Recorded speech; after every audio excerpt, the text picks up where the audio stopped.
आगे बढ़ते हैं क्वेश्चन नंबर 42। या फिर ये कह सकते हो मेरा एक्सट्रोवर्जन इतना यूटिलाइज्ड है सोशल मीडिया की वजह से, अच्छा है कि जीवन में आप लोग मिले और मिलते रहते हैं, या बोलना उतना पड़ता है कि मेरा सारी एनर्जी उसी में चली जाती है, फिर अलग से मन नहीं करता बहुत ज़्यादा मिलने जुलने का, जहाँ ज़रूरी है वहाँ कर लेती हूँ। चलिए खैर आगे बढ़ते हैं। प्रसाद भी हो सकता है कोई कह रहा है, ये भी बात सही है। देखिए एक बार आगे बढ़ते हैं। नेक्स्ट क्वेश्चन नंबर 42 देखिएगा। Learning to comfortably ride a bicycle during childhood significantly helps a teenager later balance and learn to ride a motorcycle.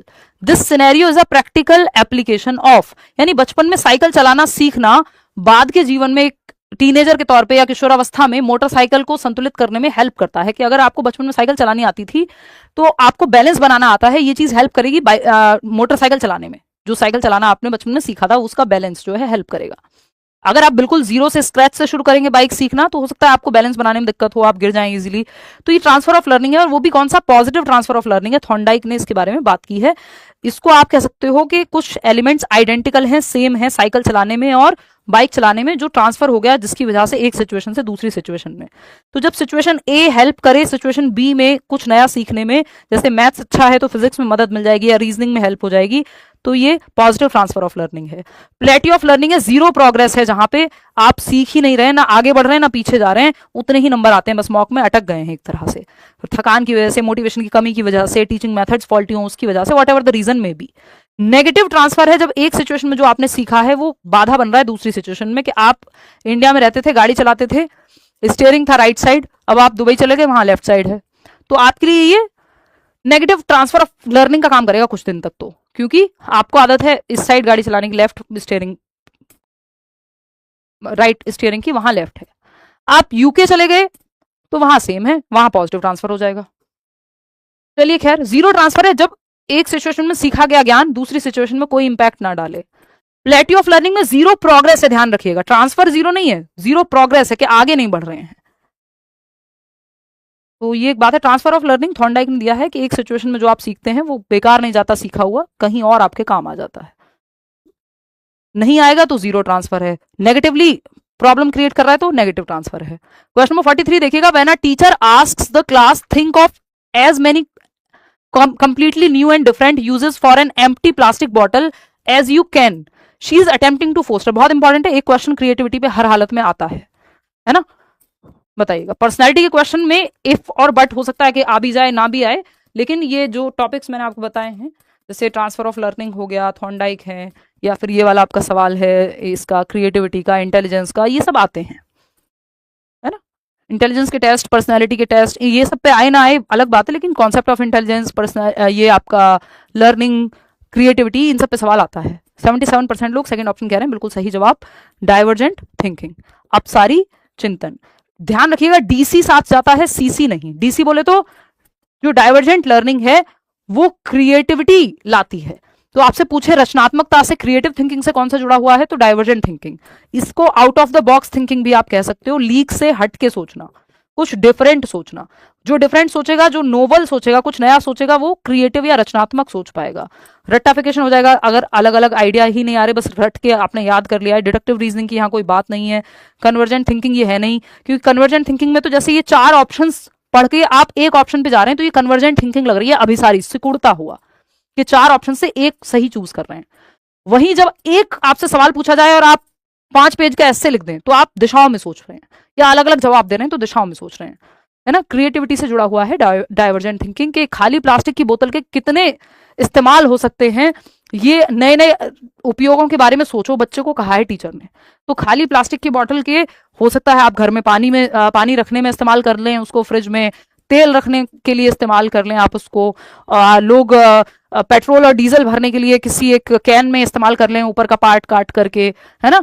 और वैसे तो ओपन डेफिकेशन को हम अब अवॉइड करने की कोशिश करते हैं कि खुले में शौच ना करें, बट गांव में आप जाएंगे तो आपको वो पानी की बोतल ये सब इसके लिए भी हेल्पफुल हो जाएगी, है ना। अब कई लोग शहर के बच्चे होंगे, बिल्कुल उन्होंने देखा नहीं, वो कह रहे हैं मैडम क्या कह रहे हो, है। देखो एक बार, तो डाइवर्जेंट थिंकिंग है, ये अलग अलग दिशाओं में आप इस्तेमाल कर लें। जैसे आप एक पेन का इस्तेमाल बालों में बन बनाने के लिए भी कर सकते हैं, लिखने के लिए भी कर सकते हैं, है ना। पजामे में नाड़ा डालने के लिए भी कर सकते हैं, है ना। तो ये कितने मल्टीपल जुगाड़ जिसको हम बोल रहे हैं वो क्रिएटिविटी है कहीं ना कहीं, ठीक है। चलो खैर आगे बढ़ते हैं। तो ये कन्वर्जेंट वर्सेस डाइवर्जेंट थिंकिंग की जब हम बात करते हैं, जेपी गिलफर्ड ने दिया है, जिन्होंने स्ट्रक्चर ऑफ इंटेलिजेंस SOI की बात की है। कन्वर्जेंट थिंकिंग को हम जनरली इंटेलिजेंस से जोड़ते हैं, क्योंकि आपने 4 ऑप्शन देख के एक ऑप्शन चूज किया, इसमें आपने बुद्धि का प्रयोग किया है, ना कि कोई क्रिएटिविटी, कुछ नया नहीं लगाया। क्रिएटिविटी का मतलब होता है कुछ नया सोचना, कुछ आउट ऑफ द बॉक्स सोचना, लीक से हटके सोचना। क्रिएटिविटी को आप डाइवर्जेंट थिंकिंग से जोड़ते हैं। ब्रेनस्टॉर्मिंग को आप क्रिएटिव प्रॉब्लम सॉल्विंग के लिए यूज करते हैं कि ग्रुप में बच्चे बैठे हैं, नए नए आइडियाज सोच रहे हैं। लेटरल थिंकिंग भी आपकी इसी से, वो कहते हैं, क्या कहते हैं, लेटरल थिंकिंग भी आपकी क्रिएटिविटी से ही जुड़ी हुई है। एडवर्ड डी बोनो ने दी है कि आप लीक से हटके सोच पाते हैं, ठीक है। ये सब जुड़े हुए हैं क्रिएटिविटी से। तो आप ये देख रहे हैं अलग अलग ऑप्शंस से आप एक जवाब पे जा रहे हैं, यानी डिसीजन लेने के लिए आप कन्वर्जेंट थिंकिंग का इस्तेमाल करते हैं, कुछ नया सोचने के लिए, दिशाओं में सोचने के लिए आप डाइवर्जेंट थिंकिंग का इस्तेमाल करते हैं। अभिसारी और अपसारी चिंतन। चलिए आगे बढ़ते हैं। क्वेश्चन नंबर 44 देखिएगा, ये क्या कहता है, a primary school child comes to class severely malnourished and hungry. According to Maslow's hierarchy, which needs must the teacher ensure are met before the child can focus on cognitive learning? यानी एक बच्चा है प्राथमिक कक्षा में, पहली से 5वीं कक्षा का, जो गंभीर रूप से कुपोषित है, यानी उसको उतना पोषण ही नहीं मिला जितना शरीर के विकास के लिए आवश्यक है, और भूखा होकर कक्षा में आता है। मैस्लो के पदानुक्रम के अनुसार संज्ञानात्मक अधिगम पर तो बाद में ध्यान देना, उससे पहले टीचर को क्या देना है, फिजियोलॉजिकल नीड तो पूरी हो बच्चे की, शारीरिक आवश्यकताएं, रोटी कपड़ा मकान। इसी के लिए मिड डे मील भी लाया गया है स्कूल में, है ना, ह्यूमनिस्टिक पर्सपेक्टिव को ध्यान में रखते हुए कि एक तो बच्चे का एनरोलमेंट बढ़े, ज्यादा से ज्यादा बच्चा स्कूल में आए, क्योंकि खाना मिलेगा। बहुत सारे बच्चों को खाना ही नहीं मिलता जो गरीबी रेखा के नीचे हैं, तो मिड डे मील भी इसका एक कारण है। दूसरा, मतलब मिड डे मील में भी इस चीज को इंक्लूड किया गया है कि खाना मिलेगा या पोषण मिलेगा तो बच्चे का एनरोलमेंट मिलेगा, माँ बाप एनरोलमेंट बढ़ेगा, माँ बाप स्कूल में पढ़ाने के लिए भेजेंगे। दूसरा, अगर बच्चे को खाना ही नहीं मिला तो पहले उसकी ये वाली नीड फुलफिल करनी है, जो कि मिड डे मील से होती भी है, क्योंकि भूखे भजन ना हो गोपाला, ले लो अपनी कंठी माला। आपने सुना होगा, अगर आप भूखे हैं 3 दिनों से, आपको कोई प्यार मोहब्बत, खाना पीना, मतलब खाना तो नजर आएगा सपने में भी, है ना, बट बाकी चीजें नहीं आएंगी उस समय, है ना। आपको अगर भूख लगी है तो आप अपने घर में रखा हुआ सोना नहीं खाएंगे कि रिंग है खा लेते हैं, मतलब ये है नहीं सोने की, ये तो एक वैसे वाली, क्या कहते हैं उसको, स्मार्ट रिंग है ना। देखिएगा, तो इतनी बात क्लियर हो गई। तो भूख लगी है तो खाना खाओगे, फिजियोलॉजिकल नीड्स में आएगा। सर्वाइवल नीड्स हैं, रोटी कपड़ा मकान खाना पीना, सर्वाइवल एकदम बेसिक नीड्स। सेफ्टी है कि अगर आप ऐसे डेंजर जोन में रह रहे हैं, खतरे में रह रहे हैं, तो वहां आपकी सेफ्टी की नीड्स ब्रीच हो रही हैं। एस्टीम है, जहां इज्जत, सेल्फ एक्चुअलाइजेशन, आप हैं कौन, ये वो। थर्ड ऑप्शन सही दे दिया होगा जवाब, कितने लोगों ने दिया है, 86%। चलो बहुत बढ़िया, आगे बढ़ते हैं नेक्स्ट क्वेश्चन पे। क्वेश्चन नंबर है 45 और 5-7 सवाल हैं, आप लोग बने रहें, बेशक 12 बज रहे हैं रात के। A student struggles with a tricky puzzle for hours. एक बच्चा है जो घंटों तक जटिल पहेली है, एक कॉम्प्लेक्स सवाल सॉल्व कर रहा है, उसमें फंसा रहता है, संघर्ष करता रहता है उसको सॉल्व करने के लिए। सडनली ही स्टॉप्स, एकदम से रुक जाता है। His eyes light up, lit up हो जाती है, उसकी आंखें एकदम रोशनी आ जाती है, जगमगा जाती है आंखों में, एकदम दिल बन जाते हैं कि वाओ मिल गया सॉल्यूशन, मिल गया सॉल्यूशन, है ना। And he immediately solves it without any further trial and error. अब उसको आगे जरूरत ही नहीं है फिर से कोशिश करने की, एकदम से सॉल्यूशन आ गया दिमाग में, जबकि लगा हुआ था कई घंटों से। दिस आहा मूवमेंट रिप्रेजेंट्स, ये जो आहा क्षण है जिसमें अचानक से उसके दिमाग में सॉल्यूशन प्रकट हो गया है, मेंटोस से जो है दिमाग की बत्ती जल गई है, ये कहलाता है इंसाइट। और ये क्या है, इंसाइटफुल लर्निंग। गेस्टॉल्ट वाद में आती है, और दी किसने है, कोहलर ने। सवाल आया हुआ है कई बार अलग अलग तरीके से। वोल्फगैंग कोहलर की थ्योरी है कि sudden solution is the rule. वो जो कोहलर का चिंपैंजी है सुल्तान, उसको अचानक से आइडिया आया है। तो आप कई बार बहुत कोशिश कर रहे होते हैं किसी चीज पे, फिर अचानक से आप सोने चले गए, कुछ और करने चले गए, बीच में पॉज लिया, रुक गए, और अचानक से आइडिया आया, सॉल्यूशन आपके दिमाग में चमक गया, आपको आइडिया। तो ये इंसाइट कहलाता है ना, यानी सूझ जिसको हम कहते हैं, अंतर्दृष्टि भी कह सकते हो। गेस्टॉल्टवाद के अंदर आती है, दी है थियरी वोल्फगैंग कोहलर ने। आगे बढ़ेंगे क्वेश्चन नंबर 46, क्योंकि ये एज अ होल देखते हैं किसी सिचुएशन को, गेस्टॉल्टवादी। 46वां सवाल कहता है, are teacher conducts small informal quizzes at the end of every week specifically to identify learning gaps and immediately adjust her teaching methodology. This is an application of. एक शिक्षिका सीखने की कमियों को पहचानने और अपनी शिक्षण पद्धति को तुरंत समायोजित करने के लिए सप्ताह के अंत में छोटी अनौपचारिक प्रश्नोत्तरी आयोजित करती है कि at the end of the week जो लर्निंग गैप रह गए हैं, है ना, और जहां पे करेक्शन की जरूरत है, वहां एक क्विज के बाद जस्ट वो अपने मेथड में परिवर्तन लाती है, कहां बच्चे को समझने में दिक्कत है, कहां डाउट आए हैं। तो ये ऑनगोइंग प्रोसेस है। ड्यूरिंग टीचिंग लर्निंग ही जब असेसमेंट को इंक्लूड कर लिया जाए, ये फॉर्मेटिव असेसमेंट है, क्योंकि फीडबैक के साथ एडजस्ट किया जा रहा है टीचिंग मेथड को। अगर सिर्फ मार्क्स या जजमेंट के लिए होता तो सबमिटिव हो जाता, अगर eight the end of term होता या ईयरली और हाफ ईयरली होता तो। डायग्नोस्टिक होता है गैप्स का पता करना, सिर्फ गैप पता करने के लिए नहीं है, एडजस्ट भी किया जा रहा है लर्निंग गैप्स को फटाफट से, तो ये फॉर्मेटिव है। अगर सिर्फ गैप फाइंड आउट करने के लिए होता तो डायग्नोस्टिक या नैदानिक हो जाता। स्टैंडर्डाइज टेस्ट में तो आपका क्राइटेरियन और नॉर्म रेफरेंस टेस्ट आते ही हैं, जिसमें वैलिडिटी, ऑब्जेक्टिविटी टेस्ट की रिलायबिलिटी, ये सब होता है। लास्ट क्लास में बहुत अच्छे से बताया था, एक बार देख लेना जिन्होंने ना देखी हो, है ना। ज्यादा सेशंस लिए भी नहीं है यूपीटेट के, लेकिन जितने लेने हैं सेशंस लूंगी, जितने सेशंस वो सब काम के ही होंगे, है ना, और मोर देन इनफ भी होंगे अगर आपने अच्छे से रिवाइज कर लिया तो, क्योंकि आप 150-200 क्वेश्चन करके चले गए अच्छे से प्रैक्टिस, मोर देन इनफ हो जाएगा। नहीं, ये यूपीटेट के लिए भाई क्लास, सीटेट वाले देख लो, बट काम की नहीं है आपकी, क्योंकि पर्सनैलिटी इसमें है और भी, और ये थोड़ा वैसे वाले सवाल हैं जिसको हम क्या कहते हैं, फैक्चुअल सवाल हैं। सीटेट में कॉन्सेप्चुअल ज्यादा आते हैं। If a child's chronological age, ये बहुत अच्छा सवाल है, if a child's chronological age is 12 years and their mental age is 15 years. एक बच्चा है जिसकी क्रोनोलॉजिकल एज किसको कहते हैं, जितने साल आपको धरती पे हो गए हैं, बोझ बने हुए नहीं, जस्ट आप एग्जिस्ट करते हुए, है ना। तो जितने साल आपको धरती पे हो गए हैं, यानी 12 साल बताया है। आपको पता है आईक्यू का फॉर्मूला है MA/CA × 100। ये आईक्यू का यानी बुद्धि लब्धि का फॉर्मूला है आईक्यू निकालने के लिए, ठीक है। अब आपको ये पता है कि क्रोनोलॉजिकल एज 12 साल है, यानी CA है 12 ईयर्स, मेंटल एज क्या है 15 साल है, यानी दिमाग काम करता है 15 साल की उम्र पे, साल के हैं आप 12 साल के, तो अपनी एज से आगे काम कर रहा है दिमाग, यानी एवरेज से ज्यादा होगी intelligence. Into which intelligence category would an educator classify this child.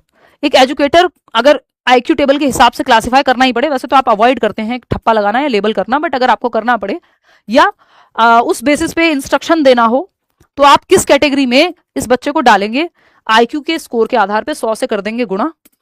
अब आपको पता है कि 3 चौक होते हैं 12, यानी 3 4 जा 12 और 3 5 जा 15, 3 पंजे होते हैं 15।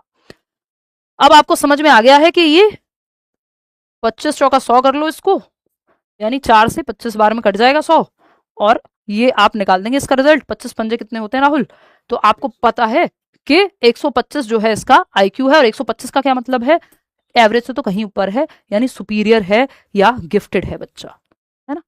130 के आसपास, 120 से ऊपर इंडियन कॉन्टेक्स्ट में हम मान लेते हैं कि बच्चा प्रतिभाशाली है, ठीक है। कोई दिक्कत परेशानी बताओ एक बार, ठीक है जी, क्लियर है। कितने लोगों ने सही जवाब दिया देखना जरा, 66%, मतलब सही है, आप क्लियर जा रहे हैं। देखिए एवरेज इंटेलिजेंस इसलिए नहीं होगा क्योंकि एवरेज इंटेलिजेंस 90 से 110 के बीच में अगर आईक्यू आता बच्चे का, यहां आया 125, तो ये एवरेज इंटेलिजेंस हो जाता है। डल ये हो नहीं सकता, क्योंकि कम से कम भी 70 से नीचे होना चाहिए था आईक्यू। सुपीरियर गिफ्टेड है, बॉर्डर लाइन नहीं हो सकता, क्योंकि 70 के आसपास होता तो बॉर्डर लाइन कह देते। तो ये एक ही ऑप्शन यहां बचता है कि सुपीरियर है या फिर गिफ्टेड है, अलग अलग आईक्यू टेबल के हिसाब से। तो 120, 125, 130, 120 से ऊपर जितना भी आईक्यू है वो फिर हम उसको गिफ्टेड की तरफ ले जाते हैं, ऑप्शन पे डिपेंड करता है। जनरली अगर बिल्कुल आप अलग अलग या स्टैनफोर्ड बिने टर्मन की टेबल के हिसाब से देखेंगे अगर, तो 130 प्लस वाले को वो कहते हैं। तो अमेरिका का और इंडियन स्केल थोड़े थोड़े डिफरेंट हैं, बट आप समझ जाइए कि 120 प्लस जो है वो एवरेज तो बिल्कुल नहीं है, वो सुपीरियर इंटेलिजेंस का धनी है या गिफ्टेड है बच्चा, ठीक है। आगे बढ़ेंगे, और इसका सिंपल एक आइडिया ये भी है कि अगर आपको ये सब नहीं करना, अगर आपको ये फॉर्मूला नहीं लगाना, इतने उसमें पढ़ना ही नहीं है, सिंपल देख लो, अगर बच्चे के जितने साल धरती पे आए हुए हैं, यानी 12 साल का है और दिमाग काम करता है 15 साल की लेवल पे, तो जितने साल का है उससे तो उसका दिमाग आगे ही काम कर रहा है, तो 100 का औसत अगर आप निकालेंगे तो एवरेज से तो ये ज्यादा है। अगर सेम एज होती और सेम ही दिमाग काम कर रहा होता, यानी 12 साल की उम्र है, 12 साल का ही दिमाग काम करता है, मेंटल एज भी 12 साल है, क्रोनोलॉजिकल एज भी 12 साल है, तो सिंपल 100 आ जाता है एवरेज आईक्यू। क्योंकि 12 से ज्यादा है तो 100 से तो ऊपर आएगा आईक्यू हर हालत में, जैसे ही 100 से ऊपर आएगा तो फिर यहाँ पे ऑप्शन कुछ बचेगा ही नहीं, एवरेज इंटेलिजेंस का तो है ही नहीं, तो जरूरी नहीं है कि आप यहाँ पे फिर सॉल्व ही करें, ऐसे भी इसको सॉल्व कर सकते थे। है ना। आईक्यू का क्लासिफिकेशन चार्ट आप यहाँ देख ही सकते हैं, एवरेज 90 से 109, और फिर उसके ऊपर तो सब सुपीरियर गिफ्टेड में ही चले जाएंगे, ठीक है। डल 0 से 24, या इसको बिल्कुल स्टूपिड या अलग अलग लाइन में डाल देते हैं।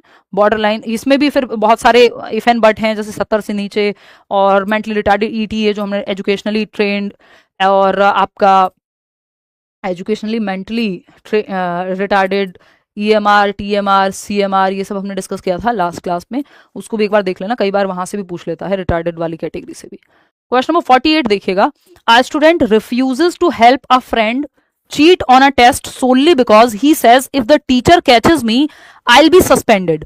According to Kohlberg, this moral reasoning belongs to what? भाई अब वैसे तो कोलबर्ग की थियोरी लिखी नहीं है आपके सिलेबस में यूपी टेट में, बट क्योंकि डेवलपमेंट लिखा है और डेवलपमेंट के टाइप्स हैं और मॉरल डेवलपमेंट अगर आप पढ़ेंगे तो उसमें ये थियोरी आती है, तो एक सवाल आपको कम से कम मुझे लगता है ये कोलबर्ग वाला भी करके जाना चाहिए, ना आए तो बहुत अच्छी बात है, बट यू शुड नो कि बेसिक आइडिया आपको कोलबर्ग की थियोरी का होना चाहिए। एक छात्र परीक्षा में अपने दोस्त को नकल करने में मदद नहीं करता, केवल इस बात पे इनकार कर देता है कि अगर मैं पकड़ा गया तो शिक्षक जो है वो मुझे सस्पेंड कर देंगे। वो ये नहीं कह रहा बच्चा चीटिंग करना गलत बात है या तुम्हें खुद से करना चाहिए, वो कह रहा है मेरी डांट पड़ जाएगी, पनिशमेंट मिल जाएगी, इसलिए चीटिंग नहीं करा रहा हूं, बाकी मुझे फर्क नहीं पड़ता ये सही है कि गलत है। इसका मतलब pre conventional punishment and obedience पहली ही स्टेज में है बच्चा अभी, है ना। अगर वो कहता कि नहीं, मतलब इसके अलग अलग रीजंस हो सकते हैं, इस पे नहीं जाते हैं, आगे की बात पे रुक जाते हैं थोड़ा सा। क्वेश्चन नंबर 49, क्योंकि ये तो एंडलेस एक्सप्लेनेशन तो हम लोग करते ही रहते हैं, अगली क्लास में फिर कर लेंगे।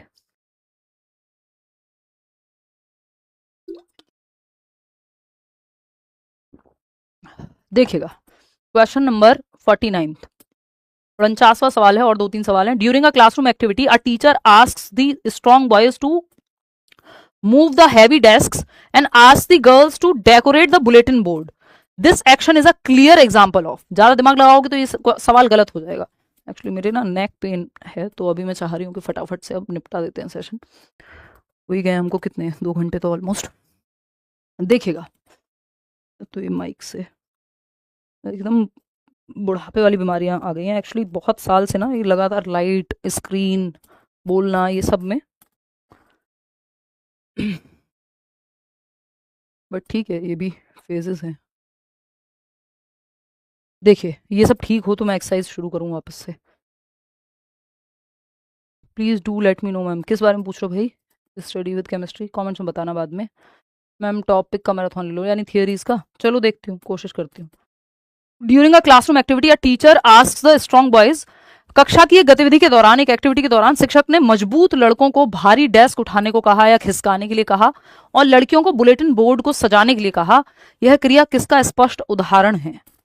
तो ये इक्विटी का उदाहरण बिल्कुल नहीं, अगर आपको लग रहा हो कि ये जेंडर समता का उदाहरण है, क्योंकि यहाँ पे ऐसा कहीं नहीं लिखा, ठीक है। आप जो स्ट्रॉन्ग बॉयज हैं, यदि पहली बात तो स्ट्रॉन्ग होते हैं बॉयज, ये मानना ही अपने आप में प्रॉब्लमेटिक है, क्योंकि सारे बॉयज स्ट्रांग होंगे या हर एक इंडिविजुअल जो भी लड़का है जेंडर के आधार पे स्ट्रांग होना है, तो ये जरूरी नहीं है ना। बायोलॉजिकली थोड़े बहुत डिफरेंसेस हैं, वो एक अलग कहानी है, बट ये मान लेना कि नहीं लड़कियां कमजोर होती हैं और लड़के स्ट्रांग होते हैं, तो ये स्टेटमेंट प्रॉब्लमेटिक है। बायोलॉजिकली डिफरेंट है, वो एक अलग कहानी है। सारी लड़कियां कमजोर हैं, सारे लड़के स्ट्रांग हैं, ये भी मानना गलत है ना। क्यों? क्योंकि फिर एक तरफ कर्णम मलेश्वरी भी हैं जो 130 किलोग्राम वजन उठा ले रही हैं, और एक तरफ आपकी बॉक्सर क्या नाम है उनका, मैरी कॉम भी हैं जो मुक्का मार के गाल भी तोड़ दे रही हैं, है ना, या दांत भी निकाल दे रही हैं। तो ये क्या है, मतलब ऐसे नहीं, वायलेंस के लिए नहीं, बट आप समझ रहे हैं कि मैं क्या कह रही हूँ, या फिर एग्जाम्पल के लिए यूज कर रहे हैं। या फिर दंगल में आप देख रहे हैं कि जो फोगाट सिस्टर्स हैं वो रेसलिंग भी कर रही हैं। तो अब ये कहना यहाँ पे अपने आप में स्टेटमेंट प्रॉब्लमेटिक हो जाता है। दूसरा, इक्विटी हम तब कह देते कि लड़के और लड़कियां दोनों बुलेटिन बोर्ड बना रहे होते, जिनको बहुत ज्यादा स्ट्रेंथ अगर नहीं है या कुछ दिक्कत है, उस केस में इक्विटी होती है। ऐसे नहीं होगी कि सारी लड़कियों को आपने कह दिया बुलेटिन बोर्ड बनाओ और सारे स्ट्रॉन्ग लड़कों को पहली बात तो आपने स्ट्रॉन्ग मान ही लिया, यही प्रॉब्लमेटिक है कि सारे लड़के स्ट्रॉन्ग हो गए। तो अगर ये इक्विटी का उदाहरण होता तो ये अलग तरह से कहा जाता है। इसकी जो भाषा है क्वेश्चन की, वो सीधा सीधा पूर्वाग्रह को दर्शाती है, यानी जेंडर बायस को या स्टीरियोटाइप को दर्शाती है कि एक तरफ आप झुके हुए हैं कि लड़कियों को आप म्यूजिक या डेकोरेशन का काम दे रहे हैं, और लड़कों को जब आप कह रहे हैं कि नहीं तुम स्पोर्ट्स में जाओ, तो ये जेंडर स्टीरियोटाइपिंग दर्शाता है। क्योंकि काम का जेंडर से लेना देना नहीं है, इंटरेस्ट का है या क्षमताओं का है, वो जेंडर से नहीं है, वो व्यक्ति person to person individual difference हो सकता है। डिफरेंशिएटेड इंस्ट्रक्शन नहीं है ये कि आप नीड के हिसाब से कर रहे हैं, ये गलतफहमी नहीं रखना है यहाँ पे। एप्टीट्यूड टेस्टिंग नहीं है कि आप किसी क्षमता का आकलन कर रहे हो, वो सब तो ये है नहीं, एक नॉर्मल एक्टिविटी है, ये भी नहीं कहा गया किस तरह की एक्टिविटी है। To deeply understand the root causes behind a specific child sudden aggressive behaviour over the last 6 months, the most appropriate method for a psychologist is, यानी पिछले 6 महीनों में एक विशिष्ट बच्चे के अचानक आक्रामक व्यवहार के पीछे के मूल कारणों को गहराई से समझने के लिए मनोवैज्ञानिक के लिए सबसे उपयुक्त विधि कौन सी है। यानी अचानक से आप देखते हैं कि पिछले 6 महीने में एक बच्चा जो शांत रहता था वो ओवरली अग्रेसिव हो गया है या सडनली अग्रेसिव हो गया है, आक्रामक हो गया है, गुस्सा करना, किसी और बच्चे को हिट भी कर सकता है, या कुछ आप देख रहे हैं व्यवहार में अग्रेशन है, आक्रामकता है, गुस्सा है। अब 6 महीने में ऐसा क्या हुआ है, कोई सेक्सुअल अब्यूज हुआ है, कोई बुलिंग की है किसी ने, घर पे कोई घटना घटी है, 50 तरह के रीजंस हो सकते हैं, है ना। तो ये जो स्पेसिफिक इसका कॉज पता करना है यदि आपको, तो आप क्या करेंगे, कौन सा मेथड अपनाएंगे। एक्सपेरिमेंटल, कोई बच्चा यहाँ पे एक्सपेरिमेंट करके तो नहीं देख सकते आप बच्चे पे, प्रयोग थोड़ी होगा, कोई आप थियोरी थोड़ी बना रहे हैं, सर्वे से नहीं चलेगा ये। सर्वे में तो बहुत सारी पॉपुलेशन होती है, लाखों लोगों का, अभी जैसे जनगणना चल रही है, वो सर्वे मेथड का उदाहरण है ना, कि आप डेटा इकट्ठा करते हैं। ये एक व्यक्ति के बारे में है, और जब व्यक्ति के बारे में बात होती है तो केस स्टडी का इस्तेमाल करते हैं कि ये पर्टिकुलर केस है, इसमें क्या हुआ है, पेरेंट्स का, उसके दोस्तों का इंटरव्यू, या फिर उनसे बातचीत, पेरेंट टीचर मीटिंग में बातचीत, बच्चों को ऑब्जर्व करना, ये सब शामिल होगा, या पीछे की देखना उसका क्या हिस्ट्री रही है, कोई बीमारी तो नहीं है जिसकी वजह से ये हो रहा है। क्रॉस सेक्शनल मेथड ये अलग है, ये भी सर्वे के लिए इस्तेमाल में आता है या स्टडी के लिए इस्तेमाल में आता है, कि आप अलग अलग समय पे अलग अलग पॉपुलेशन को स्टडी कर रहे होते हैं। तो ये डेवलपमेंटल मेथड है, डेवलपमेंट को स्टडी करने में आता है, ना कि क्लास की ऐसी कोई समस्या को। तो लॉन्गिट्यूडिनल और क्रॉस सेक्शनल मेथड, कि आप लंबे समय तक सेम बच्चे को स्टडी कर रहे हैं तो वो लॉन्गिट्यूडिनल है, अलग अलग बच्चों को अलग अलग समय पे स्टडी कर रहे हैं तो वो क्रॉस सेक्शनल है, कि आप एक बच्चा है रोहित जिसको आप 5 साल की उम्र से 55 साल की उम्र तक स्टडी कर रहे हैं, ये लॉन्गिट्यूडिनल स्टडी है, लंबवत है, लंबे समय तक चलेगी, डेवलपमेंटल मेथड है। क्रॉस सेक्शनल में क्या है, आपने आज 2015 में देखा 5 बच्चों को उठा करके 15 साल के, फिर 2025 में देखा 15 साल के बच्चे कैसे होते हैं, फिर 2050 में देखा कि 15 साल के बच्चे कैसा व्यवहार करते हैं अलग अलग जनरेशंस में। तो यहाँ पे कोई एक व्यक्ति को नहीं स्टडी किया जा रहा है, क्रॉस सेक्शन है, अलग अलग सेक्शंस को स्टडी किया जा रहा है, तो वो क्रॉस सेक्शनल है। यार ये शॉर्ट में मैंने आपको बता दिए दोनों। तो ये केस स्टडी मेथड यहाँ पे आएगा। क्वेश्चन नंबर 51 देखिएगा, the phrase out of the box thinking, यानी हट के सोचना या लीक से हट के सोचना, is heavily emphasized in modern educational policies. This psychological term is primarily associated, यानी एक है बॉक्स, जैसे सब सोचते हैं, जैसे पूरा समाज सोच रहा है, ज्यादातर लोग सोच रहे हैं, इस बॉक्स के बाहर जाके कुछ हट के सोचना, ये क्रिएटिविटी से जुड़ी हुई बात है ना। ये ब्रेनस्टॉर्मिंग में भी हम यही करते हैं, मस्तिष्क उद्वेलनशीलता डाइवर्जेंट थिंकिंग में भी हम यही करते हैं, ठीक है जी, ब्रेनस्टॉर्मिंग में भी हम यही करते हैं। ये डिसिप्लिन कन्वर्जेंट रीजनिंग नहीं है, उसमें तो आप कई दिशाओं से, या रिकॉल नहीं है ये सिर्फ। तो ये क्या है, सृजनात्मकता का उदाहरण है, क्रिएटिविटी का, कुछ नया, कुछ नोवल सोचने का उदाहरण है। इसके 4 एलिमेंट्स होते हैं, और वो हैं आपके 4 एलिमेंट FFOE, जो क्रिएटिविटी के 4 एलिमेंट है, पूछ लिए जाते हैं तो पता होना चाहिए। ये वैसे मैंने लास्ट जो यूपीटेट की क्लास ली थी, देखो मैं कोशिश कर रही हूँ कि जो मैंने लास्ट क्लास में जो जो चीजें बताई हुई हैं उनको मैं नेक्स्ट सेशन में अवॉइड करूँ, ताकि नई चीजें बताई जा सकें अगले सेशन में, क्योंकि पूरा सिलेबस एकदम से कवर कराना इतना आसान काम नहीं है अभी, और वो आपके दिमाग से भी निकल जाए। तो ये रिवीजन का टाइम है, क्वेश्चंस भी हमें सॉल्व करने हैं, प्रैक्टिस भी करने हैं, और कॉन्सेप्ट भी समझना है। तो मैं ये कोशिश कर रही हूँ कि जो जो मैंने पिछली क्लासेस में करा दिया, जैसे अब 2 क्लास हो चुकी हैं आज यूपीटेट की, ये 2 घंटे क्लास ये हो गई है, 2 घंटे 2.25 घंटे की इससे पहले की क्लास है। तो इसमें ये जो 102 क्वेश्चन आपको कराए हैं, इसमें जो जो टॉपिक्स की एक्सप्लेनेशन प्रॉपर हो चुकी है वो अब मैं अगली क्लास में अवॉइड करूंगी, ताकि नए कॉन्सेप्ट्स पे ज्यादा डिस्कशन हो, है ना। तो आपसे अनुरोध है कि आप ये दोनों क्लासेस पूरी देख लें, ताकि आपकी कॉन्सेप्चुअल क्लैरिटी रहे। पता चले कि आपने पुराना ही नहीं देखा और डायरेक्ट बैठ गए, तो उसमें ये होगा कि कुछ चीजें जो आपको पढ़ लेनी थी और जरूरी भी थी, जो मैंने पहली क्लास में बता चुकी हूँ, वो मिस हो जाएगी। लिमिटेड क्लासेस ले रही हूँ, इसलिए देख लेनी है अच्छे से। तो फ्लेक्सिबिलिटी मैंने बता दिया है कि एक तो फ्लुएंसी होती है, बहुत ज्यादा थॉट्स आते हैं क्रिएटिव बच्चे के दिमाग में। फ्लेक्सिबिलिटी होती है एक, यानी क्रिएटिविटी में एक तरीका काम नहीं किया, दूसरा नहीं तो तीसरा। ओरिजिनलिटी यानी मौलिकता होती है, ओरिजिनल थॉट्स आते हैं, कुछ नया सोच पाते हैं, नोवेल्टी भी कह सकते हो इसको आप। और इलेबोरेशन, किसी चीज पे प्रॉपर ढंग में सोच पाना, इलेबोरेट कर पाना किसी आइडिया पे, और डीप में जा पाना। तो ये 4 कैरेक्टरिस्टिक्स हैं, एलिमेंट्स हैं जेपी गिलफर्ड के अकॉर्डिंग क्रिएटिविटी के, जो जुड़ी हुई है डाइवर्जेंट थिंकिंग से। आज का आखिरी सवाल है आपके सामने, an infant develops the ability to hold up his heavy head first. एक इन्फेंट है, जन्म से 2 वर्ष का बच्चा, अगर इन्फेंसी की स्टेज पूछ रहे तो जन्म से 5 वर्ष तक आपको माननी है, यूपिटेट 5 या 6 वर्ष तक मानता है, ठीक है ना। तो an infant develops the ability to hold up his heavy head first, पहले अपना सर संभालना सीखा है एक इन्फेंट ने, देन लर्न्स टू सिट, बैठना सीखा है अपनी चेस्ट का इस्तेमाल करके, and finally learns to walk, फिर चलना सीखा है। तो हेड को संभालना, फिर चेस्ट यानी सिट करना, और फिर वॉक करना सीखा है using his legs. This physical application, sir से पैर की ओर लॉन्गिट्यूडनल लंबवत विकास की दिशा है ये। हेड टू टो, यानी हेड मतलब सेफेल, और सेफेल से बना है सेफेलोकॉर्डल सीक्वेंस या डायरेक्शन ऑफ डेवलपमेंट। अगर ये सेंटर टू पेरिफेरी होता कि पहले बाहां संभालना सीखा है या शोल्डर पे कंट्रोल आया है, फिर आर्म्स पे आया है, फिर फिंगर्स या हैंड्स पे आया है, तो ये प्रॉक्सिमो डिस्टल हो जाता, नियर टू फार या सेंटर टू पेरिफेरी। बात सही है, होपफुली आपको ये बात क्लियर हो गई होगी। ये जनरल स्पेसिफिक टू जनरल नहीं है भाई, जनरल टू स्पेसिफिक होता है, और ये रेगुलर नहीं है, ये भी नहीं है, तो सेकंड ऑप्शन ही सही है। Out of 52 question